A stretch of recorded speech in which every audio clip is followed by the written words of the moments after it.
तो दोस्तों इस समय चाइना के खतरे को देखते हुए लगातार भारत की नौसेना के मॉडर्नाइजेशन का काम लगातार किया जा रहा है। कारण यह है कि अगर हमें हमारे हिंद महासागर में अपनी धाक एज इट इज बनाए रखनी है तो ये हर हाल में सुनिश्चित किया जाए कि भारतीय नौसेना किसी भी क्षेत्र में पिछड़ती हुई नजर न आए, ना तो सबमरीन्स के मामले में, ना ही अलग अलग युद्धपोतों के मामले में और ना ही मिलिट्री एयरक्राफ्ट के मामले में।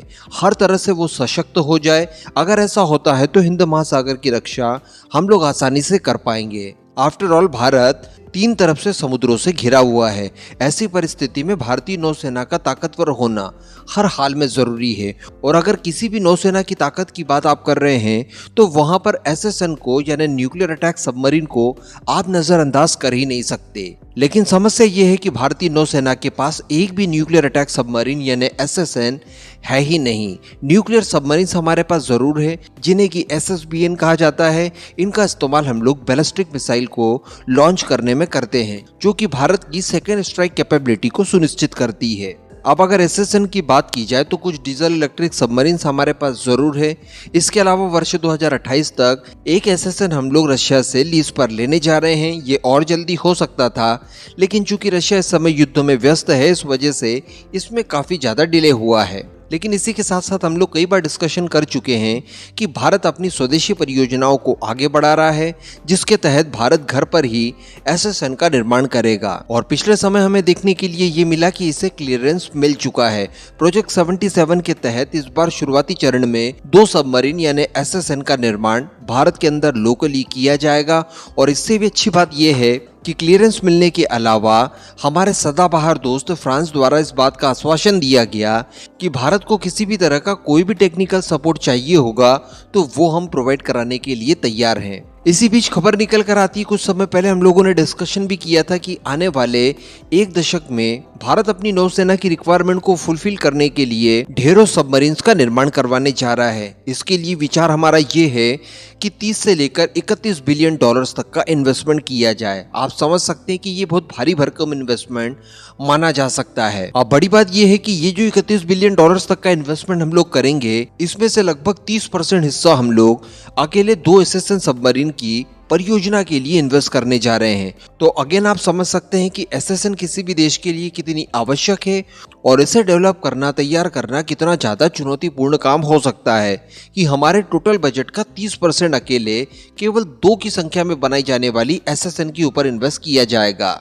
अब एसएसएन के लिए हमारे पास प्लानिंग दरअसल ये है कि 190 मेगावाट पीडब्ल्यूआर वाला एक वाटर रिएक्टर तैयार किया जाए, जिसका इस्तेमाल हम लोग हमारी एसएसएन में करेंगे। इसके साथ साथ जो S5 क्लास की बड़े आकार की एसएसबीएन हमारी होगी, जिससे न्यूक्लियर बैलिस्टिक मिसाइल्स लॉन्च की जाएंगी, जिसमें K5, K6 या फिर K8 जैसी भारी भरकम मिसाइलों को लॉन्च करने की कैपेबिलिटी होगी, उनके अंदर भी इन्हीं रिएक्टर्स का इस्तेमाल किया जाए। तो दोस्तों अब खुशखबरी इसी फील्ड से निकल कर आ रही है। हम सभी जानते हैं कि भारत में अगर न्यूक्लियर रिएक्टर्स तैयार किए जाते हैं तो इसके जिम्मेदार एक ही संस्था होगी, बार्क। इससे पहले भी जो एसएसबीएन तैयार की गई है, आईएनएस अरिहंत और अरिघाट, इनके अंदर भी जो न्यूक्लियर रिएक्टर्स इस्तेमाल किए गए हैं वो भी बार्क द्वारा ही तैयार किए गए हैं, लेकिन उनकी क्षमता कम है, लगभग 83 मेगावाट।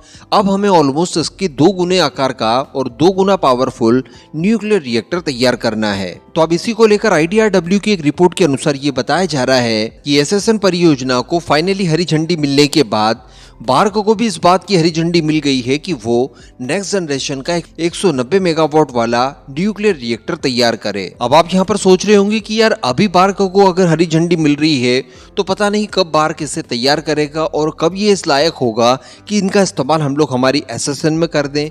तो मैं आपको बता दूं कि ऐसा बिल्कुल भी नहीं होने वाला है, क्योंकि पिछले 8 सालों से ऑलमोस्ट 190 मेगावाट वाले न्यूक्लियर रिएक्टर के ऊपर बार्क द्वारा ऑलरेडी काम किया जा रहा है। और बार्क के ही एक पूर्व अधिकारी द्वारा ये बताया गया है कि अब ये डिप्लॉयमेंट के लिए यानी जो डिजाइनिंग फेज अभी तक का तैयार किया है वो ऑलमोस्ट कंप्लीट हो चुका है और उसे डिप्लॉय किए जाने के लिए वो पूरी तरह से तैयार है। तो चूंकि 8 सालों से हम लोग लगातार जो मेहनत कर रहे थे वो अब इस लायक हो गई है कि उसी मेहनत के आधार पर अब हम लोग एक न्यूक्लियर रिएक्टर को असेंबल कर सकते हैं, इसके अलग अलग पार्ट्स वगैरह बनवा कर इसे एक न्यूक्लियर रिएक्टर में कन्वर्ट कर सकते हैं।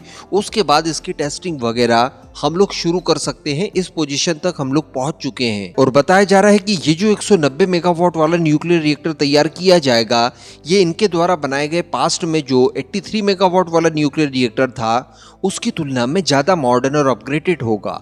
यानी पावरफुल तो ज्यादा होगा ही होगा, ऑलमोस्ट 2 गुना, लेकिन एडवांसमेंट भी इनके अंदर काफी बड़े स्केल पर किए जाएंगे। इसके साथ साथ बताया जा रहा है कि इसी न्यूक्लियर रिएक्टर के 2 वेरिएंट बनाए जाएंगे। एक वेरिएंट होगा जो कि हमारी SSBN में इस्तेमाल किया जाएगा S5 क्लास की। तो इसका काम ये होगा और उसकी विशेषता ये होगी कि ये वेरिएंट काफी ज्यादा शांति से चुपचाप अपना काम करता रहेगा और आपके सबमरीन का एंड्योरेंस बहुत ही ज्यादा बढ़ा देगा और लंबे समय तक वो पानी के अंदर बनी रहेगी, क्योंकि SSBN जो होती है जिनसे न्यूक्लियर मिसाइल्स दागी जाती है वो किसी शिकारी मगरमच्छ की तरह पानी के अंदर ही बने रहना पसंद करती है। वो अपनी लोकेशन को सरफेस वगैरह पर आकर कभी भी उजागर नहीं करती। तो वहीं पर इसका जो दूसरा वेरिएंट होगा वो SSN के लिए इस्तेमाल किया जाएगा, जिसमें SSBN की तुलना में ज्यादा स्फूर्ति की आवश्यकता होती है, जो फास्ट गति से ट्रैवलिंग करती है, मैनवर्स करती है और क्विक रिस्पॉन्स के लिए जानी जाती है। तो ये एक बहुत ही बड़ी उपलब्धि मानी जानी चाहिए। जिस तरह से किसी एयरक्राफ्ट के लिए एरो इंजन बहुत ही ज्यादा महत्वपूर्ण, बहुत ही ज्यादा क्रूशियल होता है, ठीक उसी तरह किसी न्यूक्लियर सबमरीन के लिए न्यूक्लियर रिएक्टर तैयार करना उतना ही महत्वपूर्ण और क्रूशियल होता है। तो लेट्स सी कि यहाँ पर कब तक हमें सफलता मिलती है। बाकी इस पूरे मुद्दे पर आपका क्या मानना है नीचे कमेंट करके जरूर बताइएगा। साथ ही साथ बार्क को ढेरों शुभकामनाओं की भी आवश्यकता है, जो कि कमेंट बॉक्स में जरूर दीजिएगा।